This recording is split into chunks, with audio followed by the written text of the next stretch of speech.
माननीय श्री कीरत सिंह जी।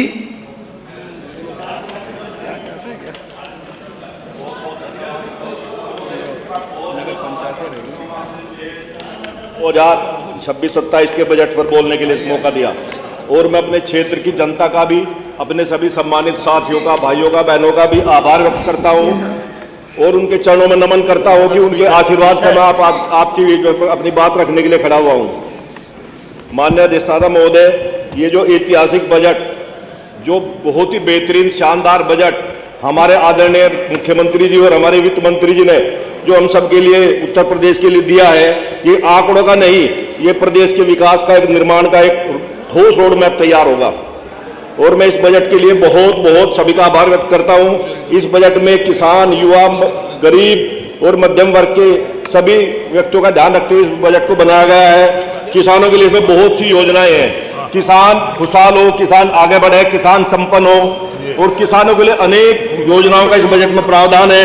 किसान सम्मान निधि, फसल ऋण बीमा योजना, और किसानों के लिए गन्ना मूल्य, जो हमारी विधानसभा है, हमारा क्षेत्र सहारनपुर है, उसमें गन्ने का बड़ा काम है, और गन्ना मूल्य जो 30 रुपये बढ़ा गया है, इसके लिए भी मैं इस बजट में बहुत बहुत सभी सम्मानित मुख्यमंत्री जी का और सम्मानित वित्त मंत्री जी का बहुत बहुत आभार व्यक्त करता हूं।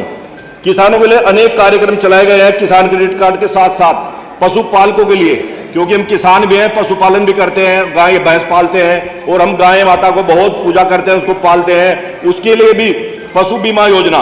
कुछ किसान ऐसे होते हैं जो पशुपालक हैं, अपना डेयरी का उद्योग करते हैं, उनको पशु बीमा योजना के तहत जो सुविधाएं मिल रही हैं, इसके लिए भी मैं सरकार का बहुत बहुत आभार व्यक्त करता हूं। किसानों की आमदनी बढ़ाने के लिए अनेक योजनाएं, किसानों को अच्छे बीज उपलब्ध हो, सारी सुविधाएं उपलब्ध हो, उसके लिए सरकार ने जो व्यवस्था की है, उसके लिए सरकार का धन्यवाद करता हूं। हमारे क्षेत्र में नहरों का बड़ा जाल है, और मैं सरकार का धन्यवाद करता हूं कि हमारे क्षेत्र में सभी नहरों की सफाई, तहल तक पानी पहुंचाने की व्यवस्था पहली बार हमारी सरकार ने की है। इसके लिए मैं सरकार बधाई के पात्र है। मैं माननीय अध्यक्ष जी, आपके माध्यम से जो हमारा प्रदेश बीमारू राज्य कहलाया जाता था, आज हमारा प्रदेश पूरे देश की दूसरी बड़ी अर्थव्यवस्था बना हुआ है, और प्रदेश में कहीं भी दंगों का मामला जो करता था, पश्चिम उत्तर प्रदेश में जो हाहाकार था, सारा बहुत दूर हो चुका है। पश्चिम उत्तर प्रदेश बहुत आगे बढ़ रहा है, कानून की व्यवस्था बहुत बेहतरीन है, सड़कों का जाल बिछा हुआ है, पुलों का जाल बिछा हुआ है। और मेरी विधानसभा के अंदर दिल्ली देहरादून एक्सप्रेसवे, जो मैं सभी सम्मानित साथियों से, सदन के सभी साथियों से कहना चाहता हूं कि एक बार उसका सफर करके देखें। जब आप दिल्ली से चलोगे, गंगों के अंदर पूरे सहारनपुर गुजर के जाओगे, तो आपने जैसे देहरादून पहुंचोगे, ऐसा नजारा रहेगा कि हम कहीं विदेश में घूम रहे हैं। करीब 20 किलोमीटर रास्ता उसका एलिवेटेड है, पहाड़ियों के बीच में है, चारों तरफ सुंदर पहाड़ है, और बहुत बेहतरीन रोड इस सरकार ने बनाने का काम किया है।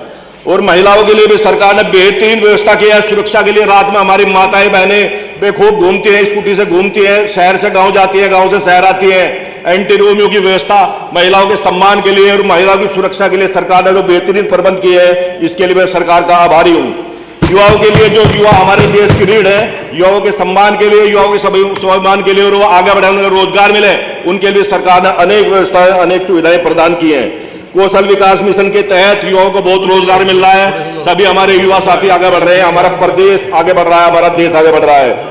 बिजली के क्षेत्र में हमारे सम्मानित साथी कुछ अनेक बातें करते हैं, मगर बिजली के क्षेत्र की बात लोग भूल गए हैं। मैं अपने सहारनपुर जनपद के सभी साथियों से, मेरे पास बैठे, बताना चाहता हूं कि ऐसी स्थिति थी 2017 से पहले हम डीजल फूकते थे।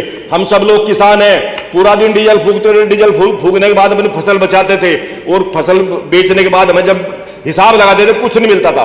अब 24 घंटे बिजली जो मिल रही है हमें, खेत में 18 घंटे बिजली मिल रही है। बेहतरीन व्यवस्था, बहुत शानदार जानदार व्यवस्था सरकार ने जो की है, उसके लिए हमारी सरकार बधाई के पात्र है। तो बहुत से लोग अनेक बातें करते हैं, कुछ बता दिए हो गया। देखो, सच्ची और अच्छी बात सबने कहनी चाहिए, सुननी चाहिए और माननी भी चाहिए। हमें सबके राष्ट्र के लिए हमें समर्पित रहना चाहिए। जो अच्छा हमारा काम सरकारें कर रही है, कम से कम विरोध ना करके उसका समर्थन ना करें, मगर बुराई भी तो ना करें। मैं सम्मानित साथियों, सामने वाले साथियों को एक शेयर करके कहना चाहता हूं, वो एक समंदर खगालने में लगे हैं, हमारी कमियां निकालने में लगे हैं। वो एक समंदर खगालने में लगे हैं, हमारी कमियां निकालने में लगे हैं। वो जिनकी लंगोटियां फटी है, हमारी पगड़ी उछालने में लगे हैं।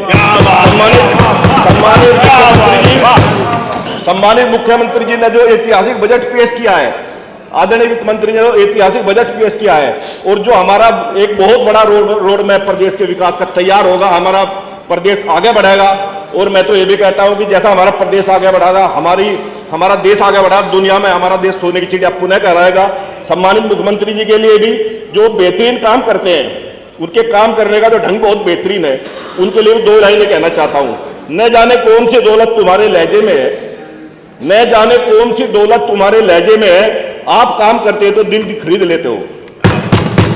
मैं इस बजट का बहुत समर्थन भी करता हूं और बजट जो बेहतरीन पेशवास की, इसके लिए भी मैं बहुत प्रसन्न हूं। मैं 2-3 अपने क्षेत्र की कुछ मांगे हैं, मेरे क्षेत्र का कुछ काम है, उनके लिए कहना चाहता हूं। अधिष्ठाता महोदय, जैसे अभी हमारे सभी सम्मानित साथी चर्चा करते हैं कि पूर्वांचल विकास निधि, बुंदेलखंड विकास निधि, तो ऐसे ही पश्चिम विकास निधि भी होनी चाहिए कि हम लोग पश्चिम के काम भी करते हैं और जो सहयोग भी करते हैं और राजस्व भी हो देते हैं। तो अधिष्ठाता महोदय, मेरा अनुरोध है सरकार से आपके माध्यम से कि पश्चिम विकास निधि क्यों नहीं, बुंदेलखंड विकास निधि है, पूर्वांचल विकास निधि है, तो पश्चिम विकास निधि भी होनी चाहिए। और माननीय अधिष्ठाता महोदय, मैं कहना चाहता हूं कि मेरी विधानसभा के गांव मोरा और मेरी विधानसभा के गांव टिकरोल में राज्य के कन्या डिग्री कॉलेज की स्थापना होनी चाहिए। इसके लिए मैं आपसे आग्रह करता हूं, अनुरोध करता हूं। मेरी विधानसभा में गंगो से सुखेड़ी, नागल राजपूत होते हुए माननीय मंत्री मेरे भाई हैं। मेरी गंगो विधानसभा में सुखेड़ी, नागल राजपूत होते हुए यमुना तटबंध तक मार्ग को चौड़ीकरण सुदृढ़ीकरण के लिए मैं माननीय मंत्री जी से भी आग्रह करता हूं, आपके माध्यम से अनुरोध करता हूं। और मेरी विधानसभा में जान खेड़ा तीतुर मार्ग के चौड़ीकरण के लिए भी माननीय मंत्री जी से आग्रह करता हूं, आपके माध्यम से अनुरोध करता हूं। इसी तरह मेरी विधानसभा में और स्थिति अच्छी हो, मैं अपने कस्बा नौलत्ता में बस स्टैंड के लिए माननीय मंत्री जी से भी आपके लिए आग्रह करता हूं कि आप नौलत्ता में बस स्टैंड का निर्माण कराएं। मेरी विधानसभा का लगभग 25 किलोमीटर का हिस्सा यमुना नदी की बराबर से होकर गुजरता है और बाढ़ के समय में बड़ी समस्या होती है।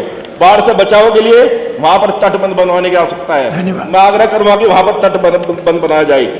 मेरी विधानसभा के अंदर कुआखेड़ा संगम एक बहुत बड़ा तीर्थ स्थल है जो मेरी विधानसभा के अंदर है। वहां गंगा यमुना की जो दोनों नदियां मिलती हैं, उस संगम का सौंदर्यीकरण और जम्बूगढ़ में समंगा संगम का सौंदर्यीकरण कराने के लिए मैं आपसे अनुरोध करता हूँ। आपका बहुत धन्यवाद। मुझे माननीय